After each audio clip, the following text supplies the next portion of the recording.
चिंतित रहता हूँ, मगर मैं आपसे पूछना चाहता हूँ, क्या सिर्फ नारा लगाने से काम बन जाएगा? क्या नारा लगाने से हक अधिकार मिल जाएंगे? क्या नारा लगाने से बहन बेटियों को रोजगार मिल जाएगा? क्या नारा लगाने से जुर्म जाति बंद हो जाएगी? कैसे बंद होगी?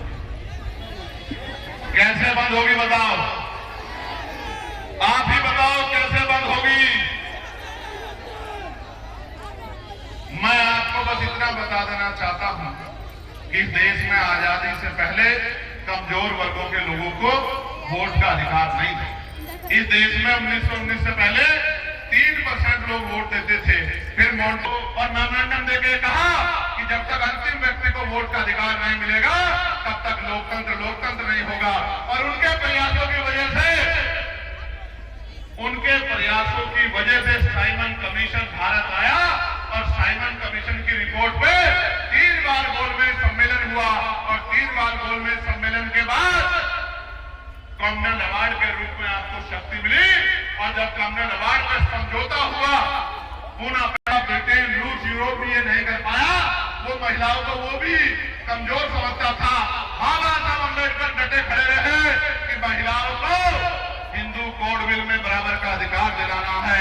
कानून मंत्री पद से इस्तीफा दे दिया, महिलाओं को वोट का अधिकार दिलाया।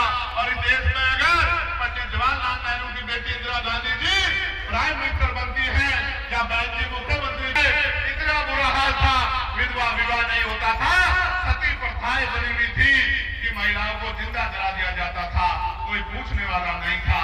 आज की हालत अभिमान में के लोग आते हैं नहीं आते हैं? तो ये भीम आर्मी आजाद समाज पार्टी 24 घंटे आपके साथ खड़ी है, तो आपको इसको ताकतवर बनाना पड़ेगा। जिस दिन ये ताकतवर हो गई, मैं आपको लिख के देता, हम नहीं कर पाए तो कोई और नहीं कर पाए। प्यारे भाइयों, इसलिए मैं आपसे कह रहा हूं कि ताकत कैसे बनेगी? ताकत ऐसे बनेगी जब आप यहां से निकलोगे, अपने घर जाओगे, अपने गांव में पहुंचोगे, जब आप पहुंचाने का काम करोगे घर घर तक, तब जाके ये बदलाव होगा। आप इतनी मजबूती से खड़े तो हो गए हो, लेकिन अगर आपने अपनी वोट को तैयार नहीं किया, अपनी वोट को संरक्षण नहीं किया, अपनी वोट को एकजुट नहीं किया और आजाद समाज पार्टी का बटन की जगह कोई और बटन दबा दिया और कोई और कुर्सी में बैठ गया, तो आपके हिस्से में ताकत नहीं आएगी। मेरी बात को आप याद रखें। जब आप आजाद समाज पार्टी का बटन दबाओगे तो क्या होगा?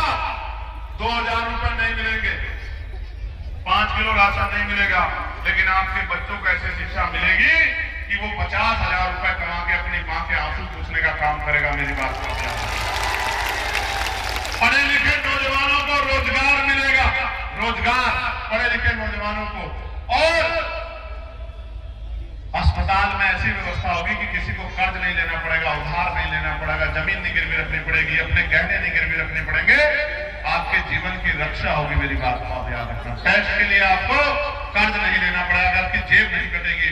और जुर्म जाति अत्याचार करने वाले तो ये बराबर में बॉर्डर वाले रास्ते से निकल के नेपाल चले जाएंगे, क्योंकि वो यहाँ नहीं रह पाएंगे। क्या तो अपनी सोच बदलेंगे या फिर प्रशासन और पुलिस मिलकर ऐसे जातिवादी लोगों के हालात बदलने का काम हमारे आदेश में करेंगे, ऐसा मुझे विश्वास है। और छोटे भाई राम मनोज भोजी जी इस बात के लिए मुझसे अपील कर रहे हैं कि मैं इस मामले को उठाऊं, लेकिन मैं क्या करूं राम मनोज, यहाँ तो ये सरकार पूरे कमजोर वर्गों के हितों को डकारने में लगी हुई है पूरे देशों के लिए। और अभी टीचरों के लिए कैशलेस इलाज की व्यवस्था के लिए मैंने पत्र लिखा, जिसपे सरकार को झुकने का काम सरकार को करना पड़ा। मैं ये बात बता रहा हूं आपको कि हर व्यक्ति के लिए, किसानों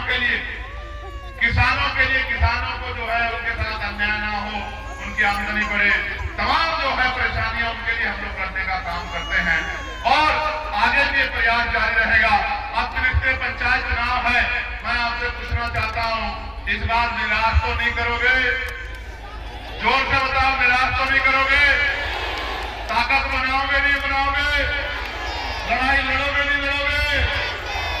इस बार आजाद समाज पार्टी को मजबूत करोगे नहीं करोगे? किसी के भरोसे तो नहीं रहोगे? अपनी पार्टी को ताकत दोगे या नहीं दोगे? आज उत्तर प्रदेश में ये हाल है, मुस्लिम देखना कि जुल्म आपके साथ जड़ से खत्म हो जाएगा। मेरी बात को आप याद रखना।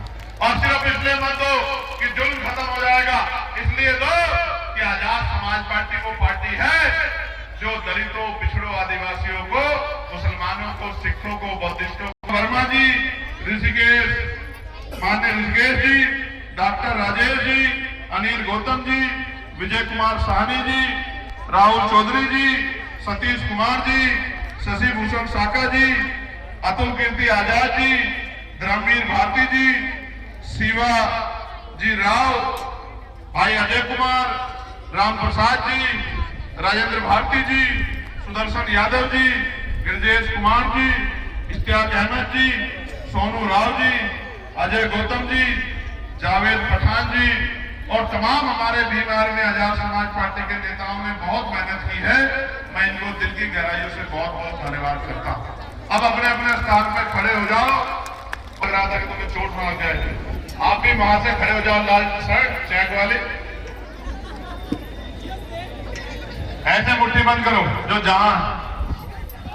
जय भीम, जय भारत, जय संविधान, जय मंडल, जय जोहार। वोट हमारा, राज तुम्हारा, वोट हमारा, राज तुम्हारा, वोट हमारा, नोट तुम्हारा,